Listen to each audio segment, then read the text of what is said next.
हमारे जो पाठ्यक्रम में पुस्तक है मंदाकिनी, उसके एक अध्याय निर्वासित का अध्ययन करेंगे। बच्चों, मैं आपको बताना चाहती हूँ कि हमारे हिंदी साहित्य में गद्य की कई विधाएं हैं। क्यों? क्योंकि हमारे हिंदी साहित्य में आधुनिक काल है और आधुनिक काल जो है उसको गद्य काल भी कहा जाता है। और हमारे पाठ्यक्रम में गद्य की बहुत सारी विधाओं का वर्णन किया गया है। तो गद्य की उन्हीं विधाओं के अंतर्गत आज हम गद्य की एक प्रमुख विधा कहानी को पढ़ेंगे, निर्वासित, जो कि गद्य की विधा कहानी के अंतर्गत आती है। इस कहानी की लेखिका है सूर्यबाला, जिनका जन्म 25 अक्टूबर सन 1943 में उत्तर प्रदेश के बनारस शहर में हुआ था। सूर्यबाला बहुमुखी प्रतिभा की धनी थी और साहित्य के क्षेत्र में उन्होंने बहुत ही अच्छा योगदान दिया था।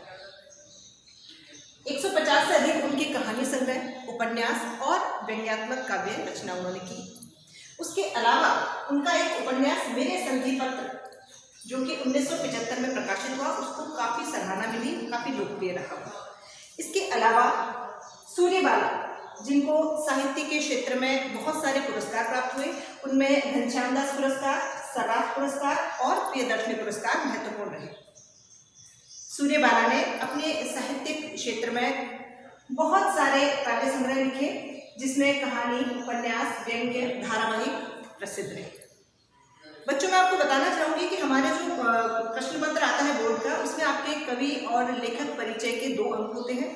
तो जो भी अध्याय आप पढ़ते हैं उससे पहले आपको उस कवि और लेखक के जीवन परिचय से भी परिचित होना पड़ता है। तो हम जो निर्वासित कहानी पढ़ रहे हैं उसकी लेखिका है सूर्यबाला और ये है उनका परिचय। अब हम आते हैं अपनी गद्य की प्रमुख विधा निर्वासित कहानी की ओर। इस अध्याय में बच्चों आपको बताया गया है कि हमारे आसपास जो घटित होता है वही लिखा जाता है, क्योंकि आधुनिक काल ही ऐसा काल जो वर्तमान से जुड़ा हुआ है। इस कहानी के माध्यम से हमें बताया गया है कि एक ऐसे वृद्ध दंपत्ति जो जीवन पर्यंत अपने बच्चों के भविष्य को बनाने के लिए संघर्ष करते हैं और अपने बच्चों को उज्जवल भविष्य देने के लिए रात दिन एक कर देते हैं, और वही बच्चे जब उनको उनकी आवश्यकता होती है माता पिता को, तब उन्हें अलग कर देते हैं। ये कहानी है हमारे आसपास घटित होने वाले परिवेश की। हम अपने आसपास देखते हैं बच्चों कि बहुत सारे ऐसे वृद्ध माता पिता हैं जिनको उनके बच्चे अलग होने पे मजबूर कर देते हैं। कहते हैं ना कि माता पिता मिलकर 10 बच्चों का पालन पोषण भरण पोषण कर सकते हैं, लेकिन वही 10 बच्चे मिलकर अपने माता पिता को एक साथ नहीं रख सकते हैं। ये बहुत बड़ी विडंबना है हमारे समाज की कि जिस उम्र में माता पिता को हमारे सहयोग की, हमारे साथ की आवश्यकता होती है, उस समय हम अपने स्वार्थ में अंधे होकर उनकी अवहेलना कर बैठते हैं। इस कहानी के माध्यम से बच्चों हम ये सोचने पे मजबूर हो जाते हैं कि क्या यही हमारा जो है देश, उसकी संस्कार है, या यही उसकी सभ्यता है? नहीं, ये हमारे देश का कल्चर नहीं है। इस कहानी में एक ऐसे वृद्ध दंपत्ति के बारे में बताया गया है जो रिटायर होने के बाद 1-1.5 साल तक अकेले रहते हैं। फिर अचानक से बड़े बेटे राजेंद्र का पत्र आता है, जिसमें वो कहता है कि पिताजी, अब आप लोग अलग मत रहिए हमसे, हमारे साथ आके रहिए। क्यों? क्योंकि अब माता जी जो है उनकी उम्र नहीं है कार्य करने की, और आप जो है घर है उसको किराए पे चढ़ा दीजिए और अब आप हमारे पास आके रहिए।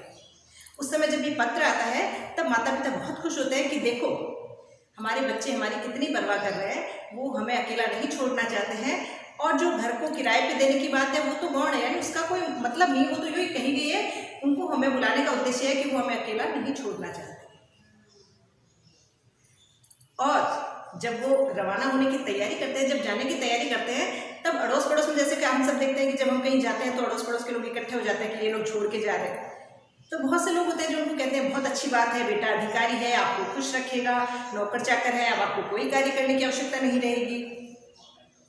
लेकिन कुछ अनुभवी लोग भी होते हैं जो ये जानते हैं कि पराधीन सपने में सुख नहीं। पराधीन व्यक्ति को सुख में, सपने में भी सुख की अनुभूति नहीं होती है। अपना हिसाब से जीना, उठना, बैठना, रहना सब अलग चीज़ होती है, और दूसरों के साथ जाके रहना एक अलग बात होती है। तो कह रहे हैं भले कितने ही अधिकारी हो बेटे, कितनी भी बहू अच्छी हो, लेकिन फिर भी अपने हिसाब से जीना अपने हिसाब से होता है।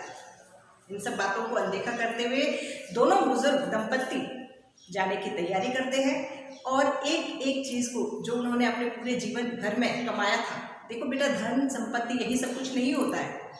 उन्होंने, जैसे हम कहीं जाते हैं तो हमको चीज़ खरीद के लाते हैं और उन चीज़ों से हमारी यादें जुड़ती जाती हैं। है ना। तो उसी प्रकार से उन्होंने अपने पूरे जीवन काल में एक एक चीज़ जो सहेज के रखी थी, जैसे कृष्ण जी का झूला है, तुलसी की वो जो चौरा होता है जिसमें वो महिला प्रतिदिन जल डालती थी, और एक तांबे का कलश जो उन्होंने खरीदा था। बहुत सारी ऐसी चीज़ें थी जिनसे उनकी यादें जुड़ी हुई थी। लेकिन बेटे ने पत्र में स्पष्ट कह दिया कि आप जो है अपने साथ कोई भी ज़्यादा सामान लेके मत आना, यहाँ पे सारी सुविधाएं हैं। लेकिन फिर भी सहेजते सहेजते आखिर उन्होंने कुछ चीज़ें जिनसे उनका आत्मिक जुड़ाव था उन्होंने अपने साथ ले लिया और बेटे और बहू के यहाँ पहुँच गए। जब बेटे और बहू के यहाँ पहुँचते हैं तो कुछ दिन सामान्य बीतते हैं, लेकिन उसके बाद में फिर वही चीज़ है कि किसी की दखलंदाजी जब हम अपने हिसाब से जीना शुरू कर देते हैं और फिर उसमें कोई दूसरा व्यक्ति आता है तो वो दखलंदाजी हमें बर्दाश्त नहीं होती है। वही बेटे और बहू की अवहेलना, बातों बातों में बहू का ये कह देना कि माँ जी आप पिताजी से कहिए कि जोर से भजन न करें, है ना, या ज़्यादा देर तक रात को कमरे की लाइट न जलाएं, छोटी छोटी बातों में टोकना और उन्हें अपमानित करना शुरू कर देते हैं। कुछ समय बीतता है, छोटा बेटा रणधीर भी आ जाता है। रणधीर आता है तो माता पिता खुश होते हैं कि चलो एक बेटा है, दूसरा भी आ गया, अब हम बुढ़ापे में साथ में रहेंगे। लेकिन फिर बातों बातों में पता चलता है कि अब जो है छोटा बेटा जो है वो पिता को लेने के लिए आया है। क्यों? क्योंकि एक बेटा दोनों माता पिता का भरण पोषण नहीं कर सकता है, महंगाई का ज़माना है और उनकी अपनी गृहस्थी भी है। तो जब दो बेटे हैं तो एक बेटे के ऊपर सारा बोझ क्यों आए। और दोनों बेटों को बातें करते हुए माता पिता सुन लेते हैं और अचानक से पिता आके अपनी पत्नी से कहते हैं कि अब जो है मैं जा रहा हूँ रणधीर के साथ। तो पत्नी कहती है कि आप अकेले क्यों जा रहे हो, मैं भी साथ में चलूँगी। तब पति कहते हैं कि नहीं, अभी यहाँ बड़ी बहू को तुम्हारी आवश्यकता है क्योंकि उसकी बेटी छोटी है और 4-6 महीने बाद जब छोटी बहू के बच्चा हो जाएगा, वो गर्भवती है, तो अभी जब उसको बच्चा हो जाएगा तब वहाँ तुम्हारी आवश्यकता रहेगी। तो तब तुम वहाँ चली जाना और मैं यहाँ आ जाऊँगा। और फिर 2 बेटे हैं तो एक बेटे पे बोझ डालना अच्छी बात नहीं है। इस प्रकार से उस उम्र के आखिरी पड़ाव में उन दोनों बुजुर्ग दंपतियों को एक दूसरे से अलग हो जाना पड़ता है। ठीक उसी प्रकार से जैसे वृक्ष पे बैठे हुए कोई पक्षी के जोड़े को बाणों से बेध के अलग कर देता है, उसी प्रकार से उम्र के उस आखिरी पड़ाव में उन दोनों पति पत्नी को एक दूसरे से बिछड़ना पड़ता है। तो बच्चों, ये थी हमारी निर्वासित कहानी का सार, जिसे जब आप अपनी पाठ्यपुस्तक मंदाकिनी से पढ़ेंगे तो एक बार फिर से आपका दोहरान हो जाएगा। और दूसरी बात कि इस कहानी से हमें क्या शिक्षा मिलती है कि हम अपने बड़े बुजुर्गों का सम्मान करें। जब उनको हमारे सहयोग की साथ की आवश्यकता है तब हम उनका सम्मान करें, उनका सहयोग करें। क्यों? क्योंकि जब हमें आवश्यकता थी, हमको ये दुनिया दिखाने वाले हमारे बड़े बुजुर्ग हैं, हमारे माता पिता हैं, तो हमें उनको पूरा समय देना चाहिए। और अगर समय नहीं भी दे पाते हैं तो अगर हम साथ दें या ना दें, लेकिन उन दोनों को उस पड़ाव में अलग न करें, एक साथ रखने का प्रयास करें और उनकी सेवा करें।